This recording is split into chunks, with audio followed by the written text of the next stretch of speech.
Selamat datang di channel Islam Plus 62. Sebelum mendengarkan, tenangkan perasaan Anda dan nyamankan posisi tubuh Anda, disertai mengucapkan basmalah. Terima kasih dan selamat mendengarkan. Assalamualaikum warahmatullahi wabarakatuh. Rabbi shrah li sadri wa yassir li amri wahlul 'uqdatam min lisani yafqahu qawli wa shalli wa sallim barik ala sayyidina Maulana Muhammadin wa ala alihi wa sahbihi ajmain amma ba'du. Ya, niki ngaji ilmu dulu, nanti bagian terakhir ijazah. Bismillahirrahmanirrahim. Ini riwayatul Bukhari. Haddatsana Abdullah bin Yusuf, haddatsana Lais, haddatsana Sa'id al-Maqburi an Nabi Hurairah radhiyallahu anhu qala Nabi sallallahu alaihi wasallam, ma minal anbiya'i nabiyyun illa qad u'tiya minal ayat ma mithluhu amana alaihi al-bashar wa inna ma kana alladhi utituhu wahyan awhahu wa ilayya fa arju an akuna aktsarahum tabi'an yaumal qiyamah. Dados kita tahu semua nabi itu punya mukjizat, ya, semua nabi itu punya apa? Mukjizat. Mukjizat itu hal yang luar biasa yang memastikan manusia itu tidak bisa menyainginya atau menandinginya. Dan rata-rata mukjizat Nabi dulu itu fisik. Misalnya ontanya Nabi Soleh itu kan onta tapi keluar dari batu, itu kan aneh, aneh sekali. Atau tongkat Nabi Musa bisa simsalabim mengeringkan laut apa? Merah. Semua Nabi itu punya mukjizat dan semuanya berbentuk fisik. Kecuali mukjizatul Rasulullah Shallallahu Alaihi Wasallam itu berupa Al-Quran. Al-Quran itu konsep ilmiah. Terus kata Rasulullah Shallallahu Alaihi Wasallam, tapi saya karena Quran itu justru berharap pengikutku besar dan sampai hari kiamat. Sekarang kita logika ya. Andaikan kamu punya tongkatnya Nabi Musa, kalau kamu suka uang, kepikirannya dijual apa dipakai? Kalau kamu suka uang, dipakai. Kalau kamu ahli suudon itu pikirannya ndak, ini asli ndak. Karena yang melihat di Turki itu ya sebagian gitu. Kalau yang suka perdukunan itu bayangkan tuh miliknya. Mungkin dipakai ngakali orang atau apa, pokoknya bayangkan tuh miliknya. Kalau yang kolektor pikirannya itu nanti ini laku berapa. Tapi kalau peneliti mungkin pikirannya itu ini asli apa ndak? Bukti aslinya apa? Repot lah. Lagi pula kalau kamu punya utang terus mau apa? Istri kamu marah mau apa? Kalau pakai tongkat. Nah, beda dengan mukjizatnya Quran, itu semuanya apa? Ilmiah. Orang yang sedang harmonis dengan istri bisa pakai ayat di antara ayat-ayat Allah itu apa? Wa ja'ala bainakum mawaddatan warahmah. Nanti kalau ditakdir cerai, saya tidak menyarankan cerai. Kalau ditakdir cerai, itu masih dimotivasi sama Allah, wa iyyatafarraqa yughnillahu kullam min sa'ati. Jika suami istri itu cerai, jangan-jangan suaminya dapat istri lebih baik, istrinya nanti dapat suami lebih baik. Jadi yang masa lalunya dianggap prahara. Kan banyak orang suaminya meninggal, ketika nikah lagi ditanya, kangen sama suami pertama? Alhamdulillah ini lebih baik. Padahal suaminya yang meninggal itu berharap istrinya ini kangen, ternyata dia sudah syukur dapat suami yang lebih baik. Jadi Quran itu menunggui kita ila yaumil qiyamah. Kita tidak bunuh diri, itu ya barokahnya Quran. Karena problem apapun kita dinasihati apa? Sabar, apa? Dinasihati sabar. Kan nggak mungkin kamu pegang tongkatnya Nabi Musa, punya masalah apa saja ngelihat tongkat, bisa apa tongkat? Makanya Nabi berharap dengan Quran ini, saya berharap pengaruh saya, pengikut saya terbanyak ila yaumil qiyamah. Terus beliau dikomentari begini sama, ini Fathul Bari, sarahnya Bukhari. Al-muradu anna mu'jizatil anbiya inqaradat binqiradi a'sorihim falam yusyahidha illa man hadaraha. Problem mukjizat nabi-nabi dulu itu kan fisik, sehingga yang tahu kalau Nabi Soleh punya unta yang ajaib itu yang tahu ya hanya yang hadir saat itu. Yang tahu kalau tongkat Nabi Musa bertuah itu juga yang tahu hanya yang hadir saat itu. Selebihnya tahu tongkat ya di museum. Tapi kalau Quran menjadi solusi, menjadi panduan, menjadi pegangan, itu ila yaumil qiyamah. Kita beri contoh ya, Quran panduan yang paling gampang misalnya begini. Dulu ini cerita ya. Dulu itu ada orang kafir cerdas, namanya Jubair bin Mut'im. Itu saking pinternya dia, pinter juga tokoh. Itu sebagai delegasi pembebasan Asra Badrin. Jadi tawanan-tawanan perang Badar itu mulai dulu ya ada negosiasi mau dibebaskan. Terus orang-orang kafir ini menugaskan namanya Jubair bin siapa? Mut'im. Ini ada di Bukhari. Karena ini ngaji di Jakarta. Kalau orang nggak tahu hadis juga tanya ini sahih ndak gitu. Wong nggak tahu kok tanya itu aneh. Padahal kalau dibodoni itu ya nggak tahu, tapi ya tetap tanya hadisnya ini sahih ndak. Ini kata kiai apa kata nabi ini? Memangnya kata nabi kamu dengar kan ya lewat kiai. Memang. Setelah itu Jubair itu datang ke Medina. Dengerin ya, datang ke mana? Medina. Kemudian dengar Nabi baca Wattur pas sholat maghrib. Jubair karena Nabi dulu gak ada hotel, gak ada pondok ya. Pondoknya Nabi hanya sufah itu. Nabi baca maghrib, bukan diskusi, bukan debat, baca Wattur wa kitabim mastur fi raqim mansur wal baitil ma'mur wasaqfil marfu wal bakhril masjur terus. Kemudian sampai pada titik ayat am khuliqu min ghairi syai'in. Masa manusia atau alam raya yang maujudat, yang nyata, yang wujud nyata. Kemudian asal usulnya itu ketiadaan. Ini kan hadhil alam maujud, alam ini kan nyata. Masa sesuatu yang nyata penciptanya itu tidak nyata. Jadi nggak mungkin ada faham nihilisme. Kalau faham nihilisme berarti melahirkan teori begini. Al adamu yakhluqu maujudan, sesuatu yang tidak ada menciptakan yang itu kan akal nggak bisa nerima. Kalau sesuatu ini ada, penciptanya pasti ada. Terus akhirnya Jubair bin Mut'im itu simpuh di depan Rasulullah terus bilang, ya Muhammad kada qalbi ayatir, hampir saja hati saya terbang. Kalau riwayatnya Imam Ahmad, faka'an nama sudi qalbi, hati saya ini hancur. Semua teori yang saya bawa untuk melawan kamu sekarang luluh semua, hancur semua. Yang benar adalah teori Anda bahwa Tuhan itu satu dan Tuhan itu ada sebelum semua makhluk. Coba kalau Nabi Muhammad ada Jubair bin Mut'im terus menyembunyikan tongkat dekat mihrab, terus dilihat ini apa, paling pikirannya ini dari kayu apa, terus yang bentuk tongkat itu tukang pemahatnya siapa, kok kurang keren, kalau di Blitur gimana ya kan malah panjang. Kira-kira kalau mukjizat itu dari tongkat itu malah panjang lah pokoknya panjang. Lagi pula kamu coba kan nggak ngarah mandi, itu yang mandi kan nabinya bukan tongkatnya. Coba tongkatnya Nabi Musa coba anak-anak beki itu dipakai mukul kucing aja tidak mesti mati itu. Jadi nggak jelas mukjizat-mukjizat seperti itu nggak. Tapi kalau Quran menunggui tingkat validitas, tingkat kebenaran Quran itu bahkan bisa diuji tanpa membuktikan, tanpa apa? Cukup pakai akal. Saya tidak bosan-bosan cerita ini karena ini khazanah kita. Di kitab Nailul Ma'mul itu, di kitab usul fikih, saya berkali-kali cerita ini karena ini untuk menunjukkan bahwa Quran itu liqaumi ya'qilun, liqaumi yatafakkarun. Ada seorang kiai, seorang ustadz, kiai dulu itu ya memang orang soleh, alim terus jadi kiai. Itu Imam Amudi itu guru matematika. Saya nggak bosan-bosan cerita ini, guru matematika.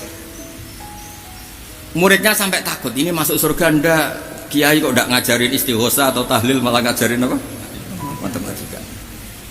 Beliau meninggal, terus muridnya tanya, ma fa'alallahu bik, kira-kira gitu. Apa yang dilakukan Allah? Allah nyambut Anda gimana? Terus kata Imam Amudi, bagus, saya disuruh ngajar malaikat. Karena malaikat kan nggak pernah kayak anak beki gini ngaji gini.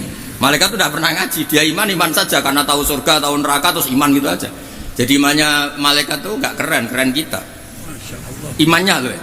Loh itu yang ngendikan Nabi loh, tidak saya. Nabi pernah tanya sama sahabat, iman yang paling keren siapa? Jawabannya sahabat, malaikat. Ya enggak, karuan malaikat iman. Dia yang tahu surga neraka, tahu segalanya, masa ada enggak iman? Ya pasti iman lah katanya. Terus ya para sahabat, engkau iman ya wajar kan, menangi saya, nemuin saya. Yang hebat itu orang-orang yang tidak melihat saya, tidak saya didik, tapi tetap iman. Karena dididik akal, ya tadi dididik Quran, apa dididik Quran. Sama siapa? Teks bahasa Arabnya masang. Sebelum Anda mendengarkan kembali, akan sangat berterima kasih kami jika Anda sudi ikut serta mendukung channel ini, tentunya dengan cara like, komen, dan subscribe. Mohon maaf dan selamat mendengarkan kembali. Terus Imam Mudi kata Allah, suruh dia ngajarin para malaikat cara menemukan saya. Malaikat dikumpulin, terus Imam Mudi disuruh ngajar. Sama singkat kata-katanya Allah di mimpi itu, istadilla ala wahdaniyati bihadrati malaikati, tolong ajarkan cara menemukan saya padahal Anda ini manusia yang tidak melihat saya. Anda di Jakarta kan melihatnya gedung-gedung, paling jadi khayal, terus nikmat lah, Anda ikut punya tapi ikut nikmati. Itu orang desa-desa kalau ke Jakarta itu pokrol, wah di Jakarta itu gedungnya tinggi-tinggi, tidak kayak kampung sini, lo udah ikut punya, ikut bangga. Di Jakarta orangnya cantik-cantik, tidak kayak orang sini, padahal dia ya tidak dapat orang cantik gitu. Jadi Allah itu saking pinternya, miskin-miskin ya bisa berkhayal dan bahagia. Nah, itu alhamdulillah betul. Akhirnya itu apa ini anak-anak begini, saya tak niati ngajar standar anak-anak akademik.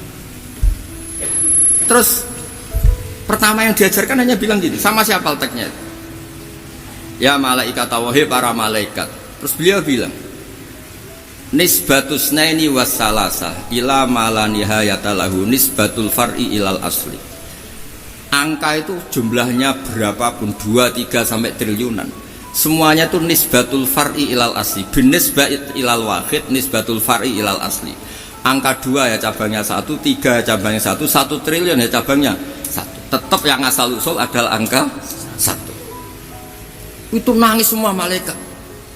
Cara Jawa itu mandikman kue iman kaya imanku. Makanya imannya umat Rasulullah Shallallahu Alaihi Wasallam itu PD-nya, yakinnya kayak imannya malaikat. Kalau Tuhan itu 1, karena angka agak bisa dimulai kecuali dengan angka 1. Makanya nisbatus naini wassalasah ila mala nihayatalahu iku nisbatul far'i ilal asli. Semuanya itu nisbatnya cabang ke induk. Berarti semua alam raya ini tetap asal usulnya 1, yaitu qul huwallahu ahad. Nah, itu namanya akal. Umatnya Rasulullah itu ditinggali mukjizat akal lewat panduan Quran, sehingga meskipun kita tidak menangi Rasulullah, tidak menangi sahabat, kita tidak tahu malaikat Jibril, tapi cara iman kita ini tidak kalah keren. Yakin, hakul, yakin. Terus kedua, gambar. Kamu gambar rumah, gambar hewan, gambar apa saja, mesti dimulai 1 titik. Entah gambar kamu bagus, entah jelek, tetap dimulai 1 titik. Nah, titik ini namanya nuqtatul wujud. Semua alam raya dimulai dari 1 titik, yaitu nuqtatil wujud. Makanya Quran dimulai bismillah, dan bismillah itu dipilih sama Allah pakai pertama ba itu ada titik. Itu kata semua ulama, itu titik itu singkatan dari bi kana makana wa bi yakunu mayakun. Karena saya semuanya ada. Bi itu karena saya. Jadi makanya santri-santri beki tidak usah bayangkan kamu jadi wali terus bisa terbang ke Mekah, tidak usah. Kalau terbang ke Mekah ya sudah, umroh aja bayar. Kalau enggak ya maklaran KBH atau apa, pokoknya cari gratis. Ya gratis kan, ya dapat orang 10 gratis 1. Terus orang enggak umroh dirayu-rayu supaya umroh. Repot. Itu pelanggaran fikih itu. Kalau orang punya utang itu wajibnya hanya utang dulu gitu. Wah repot. Saya itu juga sering bingung di kampung-kampung. Gus sama umroh. Kenapa? Dapat gratisan. Minta uang saja buat nyaur utang, nggak boleh. Wah, secara fikih yang wajib itu nyaur utang, bukan umroh. Nggak boleh Gus diminta uang, nggak boleh, harus umroh. Udah gitu saya ini bingung Gus mau umroh, nggak nikmati. Kenapa? Disuruh ngajar Gus. Repot semua kalau ibadah mergawe ya gini, bingung semua. Ya saya mohon anak-anak biki semua yang seneng Quran itu harus seneng sampai kayak saya, sehingga tahu istidlal, mencari Tuhan dengan cara tauhid yang berbasis akal itu sedzahir imannya malaikat. Jika di klasmen iman itu manusia ulul ilmi, kita-kita yang nekuni ilmu itu nomor 1 prakteknya. Karena nomor 1 itu Allah karuan kan, syahidallah, Allah kan gak tertandingi, syahidallah annahu la ilaha illallah. Terus wal malaikatu, malaikat kan karuan karena langsung menyaksikan surga. Dan ketiga apa? Wa ulul ilmi. Berarti prakteknya kan nomor 1. Kalau kompetitornya semuanya manusia, ulul ilmi nomor berapa? 1 kan? Nah nomor 3 kan dari Allah, malaikat, ulul ilm. Berarti kalau kompetisinya antar manusia nomor berapa? 1 kan? Nah kenapa ulul ilmi di nomor 3 kan tapi dari Allah, malaikat, ulul. Kerennya kayak apa? Karena cara iman ulul ilmi itu enggak ada ragunya sama sekali. Kamu ragu enggak kalau 2 cabang dari 1 asalnya 1? Enggak pernah kan ragu kan? Semua gambar seruat apapun dimulai dari 1 titik, ragu enggak? Enggak kan? Nah imannya umatnya Nabi karena dipandu oleh Quran itu seyakin itu, sehakul yakin itu. Nah itu terus Jubair bin itu jadi iman. Am khuliqu min ghairi syai'in am humul khaliq. Terus kata Allah lagi, kalau kamu tidak percaya saya yang bikin langit bumi ya gampang dong, kamu saja yang ngomong kalau kamu yang bikin. Paling orang sepakat kamu stres. Terus hanya ayat gitu, am khalaqus samawati wal ard. Kalau kamu tidak yakin Allah yang bikin ya silakan Anda klaim saja kalau kamu yang bikin langit bumi. Bala yuqinun. Kamu juga gak mau kan dibilang stres. Nah ini terus saya teruskan ya. Makanya mukjizat terbesarnya Nabi adalah Al-Quran. Karena Al-Quran itu cerita tentang hukum-hukum akal, cerita tentang logika-logika peradaban. Misalnya logika peradaban, contoh paling gampang. Di Quran itu ada sekian ayat yang Allah cerita peradaban. Misalnya wa ahsinu innallaha yuhibbul muhsinin. Itu dikutip terus kemudian disimpulkan dalam peradaban. Kata Sayyidina Ali karramallahu wajhah ngendikannya gampang. Ahsin man syi'ta takun amira. Kamu berbuat baik saja sama seseorang, maka otomatis kamu akan jadi pemimpinnya. Ada orang nggak tamat SD, nggak tamat papa, gobloknya minta ampun. Tapi karena gaji seorang pakar, kamu tak gaji 1 bulan 1 miliar, perusahaan saya jadikan besar. Itu dikongkan ngalor ngidul ya nurut. Hanya karena dia ihsan. Terus wastaghni amman syi'ta takun nadhira. Saya ulang lagi. Wastaghni amman syi'ta takun nadhira. Dan kamu jangan butuh orang lain, siapapun dia, maka kamu akan setara. Misalnya ada menteri orang antri mau salim, tapi kamu tidak butuhkan, tenang saja. Tapi kalau kamu butuh, habis kamu. Iya kan? Kamu tidak butuh seseorang, maka kamu posisinya akan setara. Kamu harus sopan karena punya utang jasa. Kalau nggak punya apa-apa kan setara. Ya enggak? Misalnya kamu jajar rektor atau jajar menteri, jajar apa saja. Kalau kamu tidak punya utang kan, kamu jajar menteri tidak punya utang. Sama jajar satpam tapi punya utang, takut mana?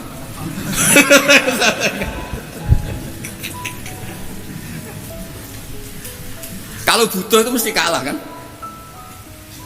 Ada pejabat misalnya nggak begitu cantik sama perempuan cantik yang kamu butuh ingin dicintai, takut mah. Padahal nggak jelas orang ini pangkatnya apa. Jadi dalam hukum sosial itu kata Sayyidina Ali wastaghni amman syi'ta takun nadhira. Kamu jangan butuh seseorang maka kamu akan setara. Terus yang terakhir wahtas ilaman syi'ta takun asiro. Asiro pakai sin. Dan silahkan butuh seseorang maka kamu akan jadi budak dia. Ya coba misalnya Anda seorang profesor, seorang alim, seorang getop, misalnya mencintai janda di ujung kampung sana, jalan kaki 2 kilo, padahal itu gak tamat SD, tapi gara-gara seneng, kacau kan, logika kepangkatan hilang semua kan. Jadi itu hukum peradaban, itu mewakili isi-isi sosial yang diterangkan Quran. Ya dari paketnya 3 tadi ya. Ahsin man syi'ta takun amira. Kamu berbuat baik sama seseorang maka kamu bisa memimpin. Wastaghni amman syi'ta takun nadhira. Kamu jangan butuh seseorang maka kamu akan setara. Mbok kamu ketemu orang terkaya di dunia. Ya ketemu orang terkaya di dunia, kamu jejer, kamu tidak butuh dia. Tenang kan bisa setara kan? Tapi kalau butuh harus sopan, ngajukan proposal, harus berakhlak karimah. Makanya sekarang Anda kok berakhlak kenapa? Ternyata mau nyalek. Biasanya ndak berakhlak kok berakhlak. Ada apa ini? Makanya guyonan di Rembang tuh Beb Husain itu. Kalau ada orang mendadak sopan sama temannya, temannya curiga, kok tumben sopan, mau utang ya?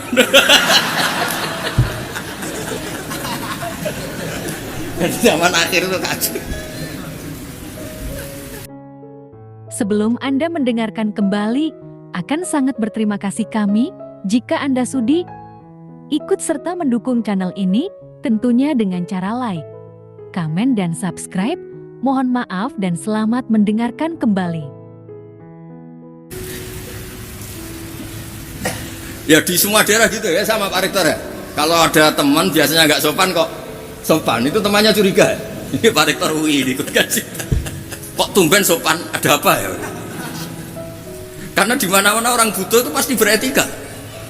Kamu punya teman paling kedua, kalau mau utang berakhlak gak? Atau misalnya kamu punya adik cantik terus punya teman berdua, kalau cinta adik kamu berakhlak gak? Biasanya nggak sama sekali, nggak berakhlak. Gara-gara butuh menjadi berakhlak.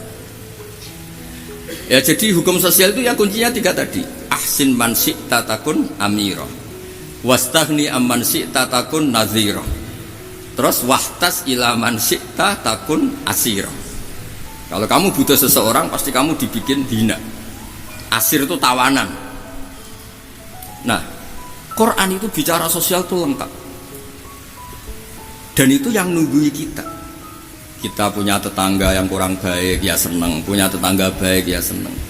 Kata Imam Syafi'i, saya berkali-kali cerita, kok seneng semua Imam Syafi'i? Ya bagus lah, kalau yang seneng saya enak lah, dijak jagongan, dijak ngopi enak. Yang gak seneng saya, gak ngarah utang. Uang itu nak, kamu punya tetangga gak seneng kamu, aman kan? Aman. Gak akan pinjem uang kan, pinjem mobil. Wong gak seneng kok. Makanya Imam Syafi'i itu kalau ngedikan luar Syafi'i diceritain orang, ya Aba Abdillah bagiannya, ya Aba Abdillah, orang itu gak seneng kau, bagus lah. Loh kenapa bagus? Waman asa'a ilaika faqad atlaqaka. Orang yang gak seneng kamu maka membebaskan kamu. Gak akan pinjem uang, pinjem mobil, gak akan ganggu waktu kamu, kan gak seneng. Justru yang seneng-senengi masalah pinjem terus. Imam Syafi'i itu orang yang anggap dunia itu selesai. Ada yang cerita, ya Aba Abdillah, orang yang tadi cium tangan engkau, yang hormat engkau, di luar maki-maki engkau, ngerasain engkau, ngata-ngatain engkau. Ya bagus lah. Kok bagus gimana? Berarti saya wibawa, depan saya tidak berani. Berarti saya wibawa, di depan saya tidak berani kan? Berarti itu makomnya sudah kulillah sumadarhum fi khawdihim yal'abun. Sudah, dunia itu selesai, sudah agak penting semua. Nah itu kalau kamu anak-anak beki ahli Quran, sudah ayatnya kulillah sumadarhum fi khawdihim yal'abun. Sudah, lihat Allah saja agak penting, makhluk-makhluk itu udah makhluk semua agak penting, sepenting Allah. Nah kita ini ditunggoni mukjizat seperti itu. Bayangkan misalnya kita ditunggoni tongkatnya Nabi Musa. Saya ngajar di sini terus ini tongkat. Terus nanti yang tanya, Gus itu kayu apa Gus? Nanti yang kolektor tanya, itu harganya berapa Gus? Ruwet apa? Terus yang ahli suudon, itu asli gak Gus? Wah. Yang ahli suudon kan mesti tanyanya gitu, itu asli gak Gus? Repot-repot pokoknya. Tapi kalau Quran kan jelas, kenapa? Jelas. Ya terus saya teruskan. Fala yamurru, terus al murad anna mu'jizatil anbiya in qaradat bi qidari a'sam. Wa mu'jizatul Quran mustamirratun ila yaumil qiyamah. Wa kharquhu lil adat fi uslubihi wa balaghatihi wa ikhbarihi bil maghibat. Terus kata ini yang ngarang Fathul Bari, sarahnya Imam Bukhari. Fala yamurru asrun minal a'sar illa wa yadharu fihi syai'un mimma akhbaru bi annahu sayakun yadullu ala sihhati da'wahu. Wa hadza aqwal muhtamilat wa takmiluhu fil ladzi ba'da. Wa qilan ya anal al makna anal mu'jizat al madiyah kanat khissiyatan tusyahadu bil absar kana qati sholeh wa asa Musa. Mukjizatnya nabi-nabi dulu itu hanya penyembuh, hanya pelengkap, hanya nuruti keinginan mata. Seperti dahsyatnya apa? Laut Merah di sebelah apa dipukul sama tongkatnya Nabi siapa? Itu semuanya itu hanya memanjakan mata. Urusan mata. Terus wow itu. Tapi kalau mukjizatnya Nabi Muhammad itu berdasar akal. Maksudnya berdasar akal ini dengerin ya. Dengerin betul. Ketika Laut Merah terus tersibak kan, wow itu keren kan? Terus kita bilang, menyimpulkan, wah kita tidak akan mampu. Itu bodoh sekali kesimpulan kita tidak akan mampu. Meskipun bikin nyamuk Anda juga tidak mampu. Loh, untuk memutuskan tidak mampu saja kok sampai pertunjukan seperti itu tuh laupo, cek goblok gitu. Nah kalau kita karena umat yang pinter untuk memaksa kita nggak mampu, Allah bilang inna wa la yastahi ayadriba matalam ma ba'udah. Kita melihat nyamuk langsung berkesimpulan tidak mampu. Saya berkali-kali cerita, nyamuk itu sudah kecil, masih punya urat, uratnya kayak apa? Masih punya kuman, kumannya seberapa? Ya enggak? Nyamuk itu kecil, punya organ tubuhnya punya urat. Itu kalau kamu pinter, antara tongkatnya Nabi Musa menyibak Laut Merah sama nyamuk itu sama-sama berkesimpulan melahirkan satu paham bahwa kita tidak mampu. Loh, untuk memaksa tidak mampu saja kok pertunjukan ada onta keluar dari batu Nakotu Soleh, ada tongkat yang bisa mengeringkan Laut Merah. Cik goblok ya. Lah kita alhamdulillah ada jenis goblok yang seperti ini. Untuk ikrar bahwa Allah itu hebat ala kulli syai'in, cukup lihat nyamuk, kagum kan? Sudah, tidak usah bikin hidup. Saya berkali-kali mencontohkan, para pemahat tak suruh bikin patung gajah itu mampu, tak suruh bikin patung nyamuk kalau bisa. Nyari materi dari apa? Gampang mana bikin patung gajah sama patung nyamuk?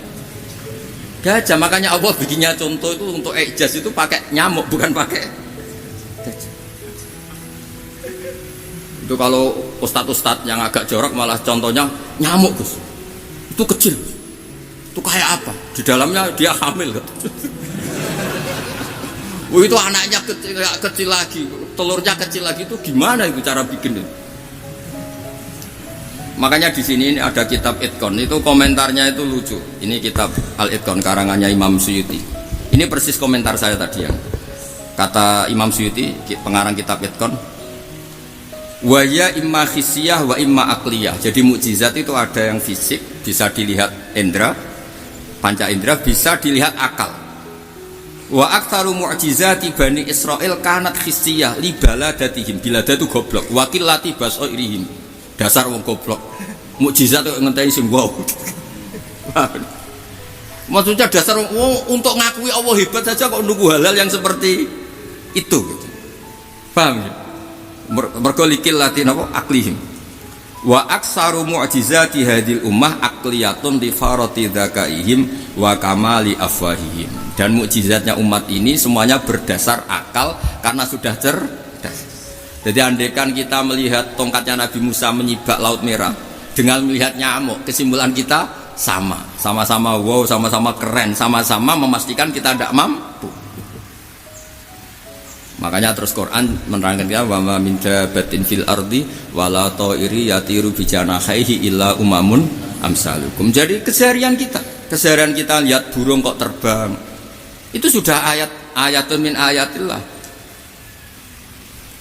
Paham ya? Terus niki kudu bangga ditunggoni napa Quran, nggih ditunggoni napa Quran. Wa mu'jizatul Quran tusyahadu bil basirah fayakunu mayatabi'u li ajlihi aksar. Terus li annal ladzi yusyahadu bi aini ra'si yang qaridu bin qiradi musyahidi. Sesuatu yang tampilan dahsyatnya itu disaksikan mata, maka itu bisa habis. Era tongkat Nabi Musa seperti itu habis enggak? Bisa mengeringkan Laut Merah, habis kan? Tapi era mukjizatnya Quran ila yaumil qiyamah. Ya contoh sosial, saya kembali lagi ke sosial. Kamu punya teman awet atau punya istri awet, itu konsepnya ya wal kadhiminal ghaidh, agak gampang tersinggung. Coba kalau kamu setiap tersinggung putus, setiap tersinggung habis, kamu tidak punya teman, tidak punya istri. Sampai kita awet seperti ini, kalau kecewa ya wal kadhiminal ghaidh, ngempet. Termasuk saya ini biasanya ngaji khusus terus baca gini ya kecewa. Tapi barokahnya diwarai Quran wal kadhiminal ghaidh, ngempet Gus, ngempet. Terus kecewa sama teman, kok kenapa tidak putus? Karena wal afina Aninna sudah, kalau kecewa maafkan. Coba kalau kita kecewa presiden demo, kecewa menteri demo, kecewa orang tua minggat, ya kalau dicari, kalau tidak kan malu. Saya itu punya teman tak tanya, kecewa besar sama bapak, kenapa tidak minggat? Malu. Kenapa malu? Takut gak dicari. Itu orang tuh paling malu itu kalau keluar dari rumah nggak di. Saya punya teman lagi, saya ini takut mati, Gus. Kenapa? Takut istri saya tidak nangis, Gus. Itu kematian terburuk itu kalau mati tahu istrinya ada nangis, itu malu betul itu. Makanya jangan mati, pokoknya pastikan orang sekeliling ada nangis itu baru berani mati, kalau enggak jangan. Ya, jadi mukjizatnya Nabi itu luar biasa. Walladzi yusyahadu bi'ainil aqli bakin yusyahidu kullu man jaa ba'dal awali mustamiran. Sesuatu ilmiah, sesuatu agama atau apa saja yang logis itu akan abadi ila yaumil. Kayak tadi, ketika kita kecil diajari apa? Wujud, qidam, baqa, mukhalafatun, hawadisi, qiyamuhu, binafsihi, wahdaniyat, qudrat, iradah. Itu ila yaumil qiyamah. Karena kita pasti punya logika tadi. Masa alam raya yang maujud didahului ketiadaan. Kemudian ketiadaan ini kita rumuskan, ketiadaan inilah yang bikin alam raya. Di mana-mana nihilisme, ketiadaan ya layu aspiru saya namanya tiada, ya tidak punya akibat apapun. Yang punya akibat apapun ya sesuatu yang wujud. Loh, itu kan ila yaumil qiyamah, sampai kapanpun teori itu akan nunggui kita ila yaumil qiyamah.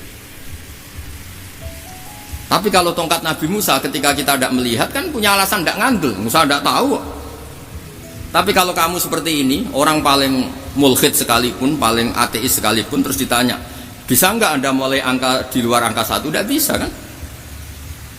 Makanya benar Imam Amudi tadi ketika diminta Allah, istadilla ala wahdaniyati bi hadrati malaikati, tolong ajarkan kenapa manusia begitu yakin kalau saya ini satu padahal mereka tidak melihat saya. Terus beliau ngendikan apa? Nisbatus naini wassalasa ilal wahid nisbatul far'i ilal asli. Angka 2, 3 sampai enggak terbatas, semuanya dibanding angka 1 itu nisbatul far'i ilal asli. Semuanya itu cabang dari angka 1. Itu mbok siapapun enggak usah ditunggoni nabi, enggak usah ditunggoni wali. Logikanya akan seperti itu. Itu yang dimaksud apa? Walladzi yusyahadu bainil aqli bakin yusyahidu kul man ja'a badal awal mustamir. Selamat Anda telah menonton video ini hingga akhir. Semoga video ini bermanfaat untuk Anda. Semoga hari-hari Anda penuh dengan cinta. Sampai berjumpa kembali di video selanjutnya. Menasehati diri saya juga diri teman-teman. Hampir semua itu dari yang ada di kita para aulia, yang pertama dari sesat. Jadi ini sakit.